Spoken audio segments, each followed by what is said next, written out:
This is Big Blue Blitz with your host, Joe Masseri. Hello, everybody, and welcome to the first episode of the Big Blue Blitz right here on Pix 11 Plus. I am Joe Masseri, and we will be coming to you throughout the NFL season right here on Pix 11 Plus. But it's funny how the more things change, the more they seem to stay the same for your New York Football Giants. Joining us this week and every week here on the Big Blue Blitz is Ryan Dunley, the NFL reporter for the New York Post. Ryan, it's amazing how the Giants seem to move around the deck chairs on the Titanic, but the results seem like they're always the same in week one. What do you think? I think I was the guy playing the violin on the Titanic show.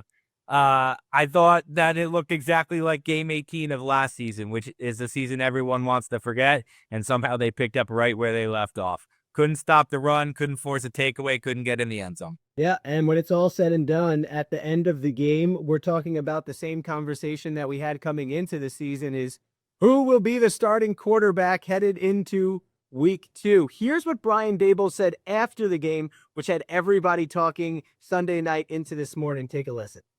Is it safe to say that Russell is still your starter? Yes. I mean, we're just right here after the game.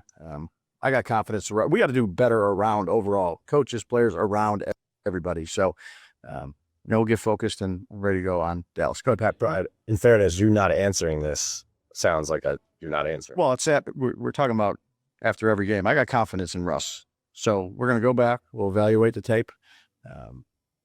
This game isn't on Russell Wilson. It's not on Russell Wilson. I want to make that clear.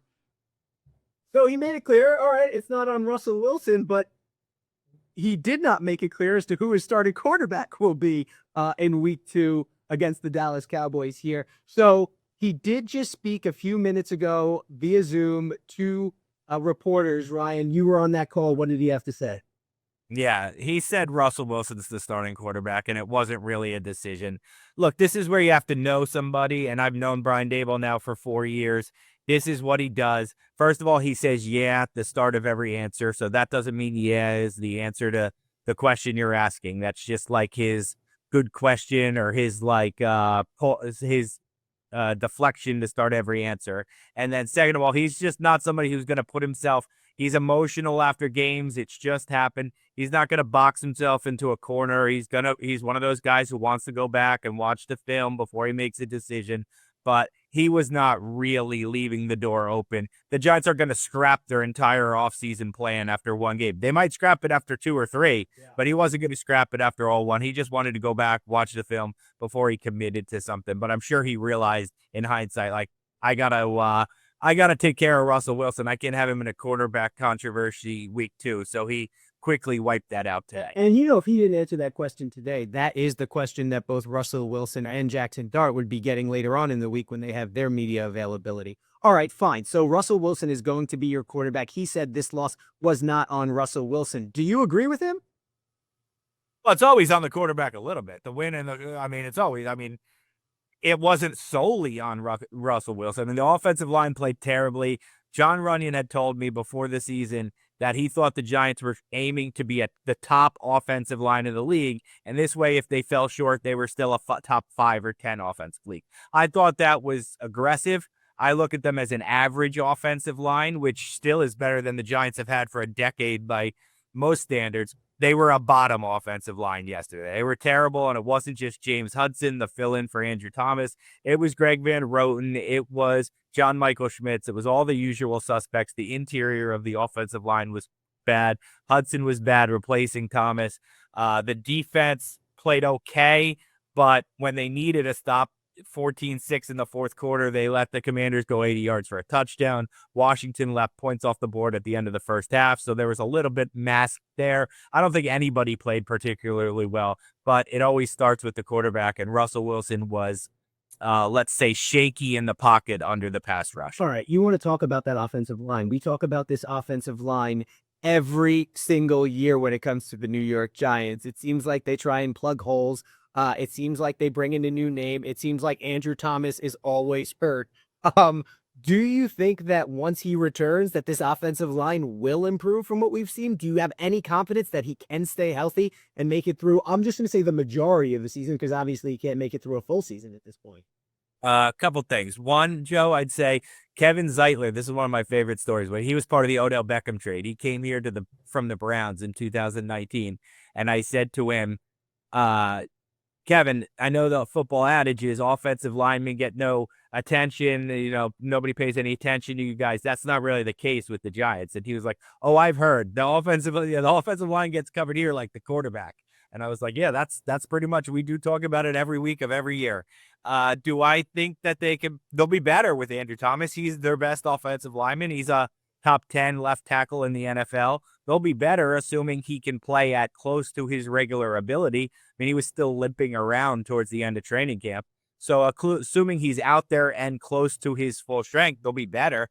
I still don't think they're going to be great. Like I said, I think they can be an average offensive line. They're a better pass blocking offensive line than they are a run blocking offensive line. And that's troubling because I think with Russell Wilson, what you need to do is play action to set up deep shots. And the way to set up play action is to run the ball. Yeah. And, you talk about this offensive line, and obviously you don't want to put a rookie quarterback behind a bad offensive line. We've seen rookie quarterbacks get ruined when they get sacked time and time again. They get gun shy back there. So let me ask you this. You said Brian Daboll wasn't going to blow up his plan in week 1 after the loss to the Commanders. Do you see a plan in terms of a time frame to go to Jackson Dart? Did it accelerate the clock to go to Jackson Dart, given what you saw in week 1 in your eyes? I think it just keeps accelerating, Joe. Like I came into training camp thinking, maybe that week 10, week 12, the late season bye. Then I saw how good Dart looked in the preseason and in training camp, and I was like, oh, this could be earlier than I was thinking. Maybe week 5, 6, 7. Now I'm thinking, look, if the offense was that bad against Washington, and let's call it what it is, Washington's a Super Bowl hopeful team. So maybe there's some of it on Washington. But if the offense is that dreadful again, it's going to get sped up. You can't change all 5 starting offensive linemen. You can't change your 3 receivers if they're not getting separation. The thing you change is you go to the rookie quarterback. And this is what Brian Daboll said last year when he went to Tommy DeVito. He was looking for a spark. Oh, when he wants a spark, who's going to give it to him? The rookie first-round quarterback who's going to excite the fan base, who's going to make wins and losses seem secondary to his own development. That's what they could do. So, yeah, I mean, I certainly think what happened yesterday can't be repeated 2 or 3 more times. So, yeah, I think it certainly got sped up. If you want to say week 3 against the Chiefs to placate a restless crowd. Let's bring it up for you. This is the schedule coming up for the Giants here. Week 2 in Dallas, week 3 Kansas City. Looks like a softer landing spot against New Orleans in week 5. Yeah, if you wanted to say week 3 to placate the restless crowd, sure. If you want to say week 4 after the prime time against the AFC champions, I'd say sure. If you want to say week 5 on the road, soft landing spot against the Saints, I'd say sure. Not week 6 against the Eagles. Not too jacked. Before or after that, I was okay. If Jalen Carter gets a suspension here, I don't know if that had come down. It didn't as I was coming on the air. So maybe he'll be out that long. Who knows? That could help them in there. They need all the help they can get against that front. All right. So the other storyline that I think came out of the game, we saw it during the game on the sidelines. Malik Neighbors and Brian Daboll getting into it, a yelling match between the two of them. And then Daboll went to dap up Malik, saying everything's good between us. Here's what he said after the game about that exchange. Malik and I mean, we're 2, I would say, highly competitive people. And, want to get him the ball. That's all it is. It's 2 competitive people, understanding that, where we're at right now, or offensively where we're at, is where we want to be.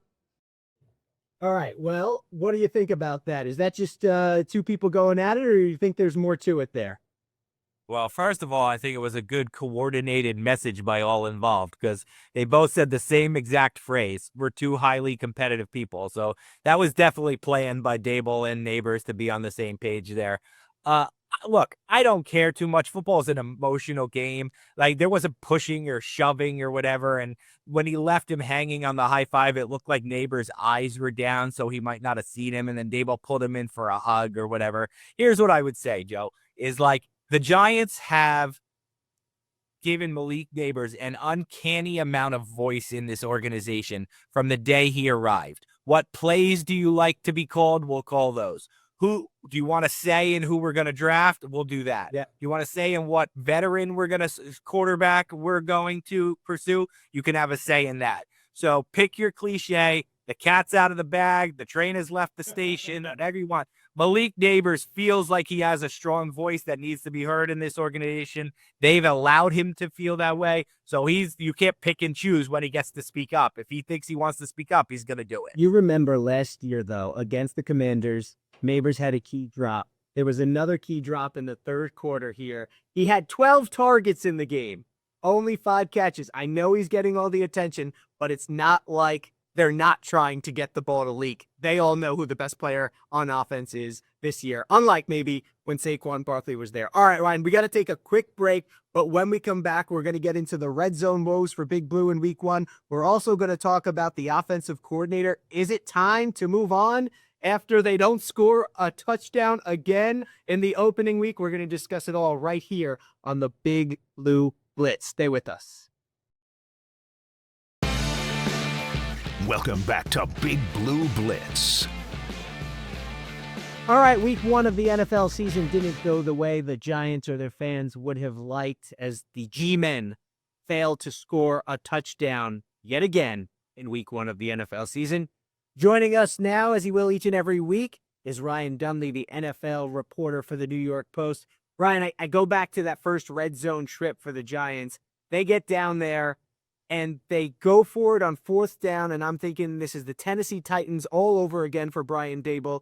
He's putting it out there. They get the penalty, and then they get stopped on 3 consecutive plays, end up having to settle for the field goal, and I felt like that really set the tone for the whole game for the Giants in the red zone. Why weren't they able to punch it in, and how deflating was that first trip in your eyes?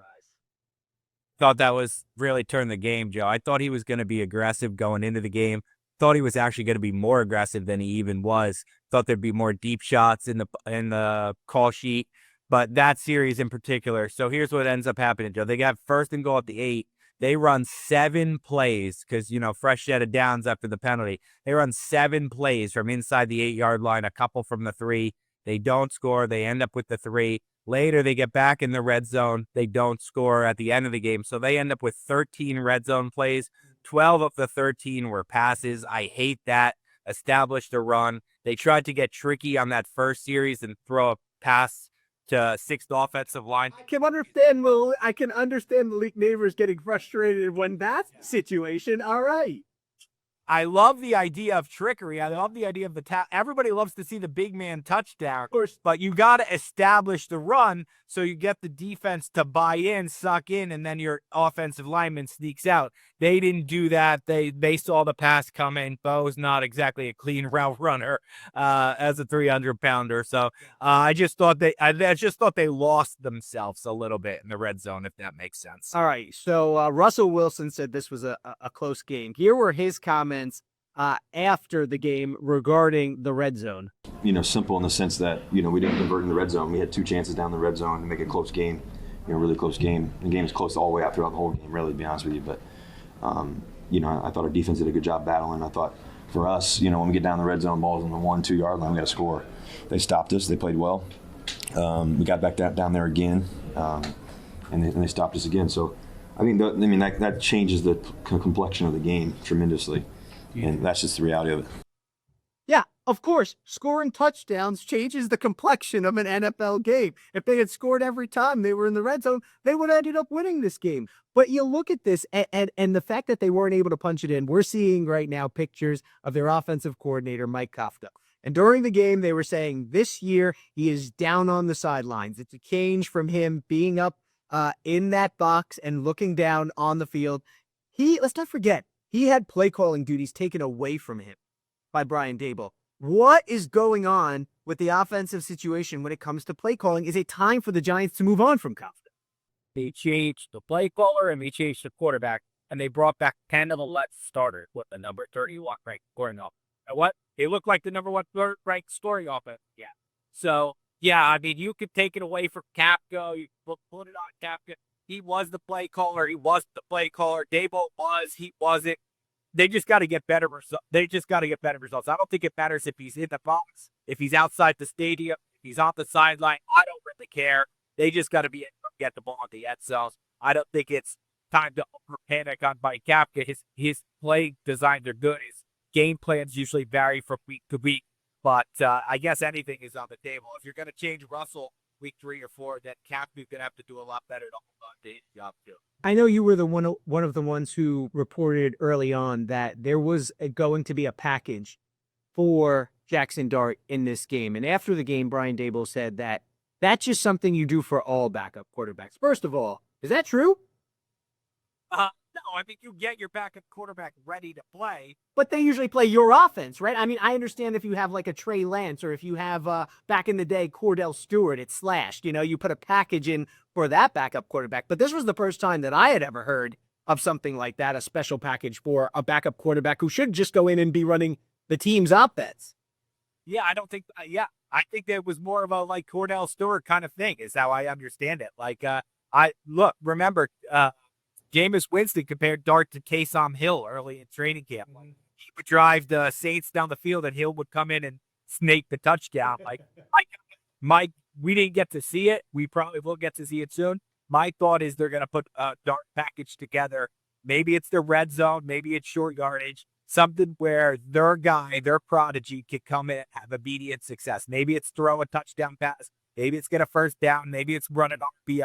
But they're going to put him in a situation where he can build confidence and get his teammates and the fans excited. I'm going to tell you one thing, though. There is no way that they are going to use Jackson Dart the way the New Orleans Saints use Taysom Hill. Have you seen some of the hits that guy delivers? They're not putting Dart in jeopardy like that. Yeah, he's not playing tight end. But, yeah he might come in and steal a touchdown run or something from Russell Wilson. That's possible. When you look at – go ahead, sorry. I said if they're able to score a touchdown. Oh, yes. That's definitely true. When you look at this situation, though, week 1 for Brian Daboll and Joe Schoen, could it have gone any worse in the sense, and I'm going to bring in Daniel Jones here, not even looking at what happened on the game between the Giants and the Commanders. Daniel Jones is now the starting quarterback for the Indianapolis Colts, and they scored on every single possession. I think they went back. That was the first time they could find that had happened since 1978, at least, in the book. So given the fact that this offense looks so poor and the quarterback that you let go went and just scored on every single drive with his new team, it just seems like this was the absolute worst case scenario for this week. Go back to what we were saying at the beginning of this year, Bill. What did it feel like? It felt like last season, where not only every week did the Giants get pounded, also you had to watch Saquon Barkley win NFL Offensive Player here after you let your franchise player walk out the door. Well, not only did the Giants get pounded with all their familiar problems, their former franchise quarterback went elsewhere and looked like a franchise quarterback. So it literally was last year. Just insert Jones for Saquon. And it was the same. Giants got killed. And look at this former Giant playing great elsewhere. I don't think that will continue to happen. In no world. Look, I was as big a re-sign Saquon guy as anybody. I know they screwed that up. I pounded that drum before they screwed it up. No world should they have re-signed Daniel Jones, so it's a little different. It's not like they made a mistake here. But boy, oh boy, if he ends up having like a pro count year, like a Sam Darnold did last year, that's going to be a hard one for John Barrow and the fan base to swallow. All right. Let's talk about this defense here for a second, because a lot of eyes were on Abdul Carter, the rookie sensation. Didn't have much of an impact on this game. What did you see from Carter in his debut? I think he needs to play more. I think there were two things he did that really impressed me. First of all, he blocked a punt, or he deflected a punt. And that was something usual. To see your number 3 overall pick on punt block. Giants say he's excited about it. If you go all the way back to Jason Pierre-Paul, he played special teams as a rookie when the Giants were loaded with Tuck and OC at defensive end. They used JPP's athleticism on special teams, so I don't think it's crazy to do it with Carter, especially if he can get an edge in the facet of the game. I don't want to see it cut into his defensive snaps. He only played mid-30s defensive snaps at 70, I think. So like half, he's going to play a lot more than that on defense. And the second place he had a big impact, Joe. It was right before the end of the half when Jaden Daniels threw that Intentional grounding. grounding out led to a 10-second runoff when they had no timeouts. It essentially cost the Commanders 3 points. Abdul Carter was the one who came in with pressure on that, actually waving his hands, which was an intelligent play. They just throw the ball out of the back of the end zone. Essentially took 3 points off the board, even though it doesn't show up in a stat box. All right.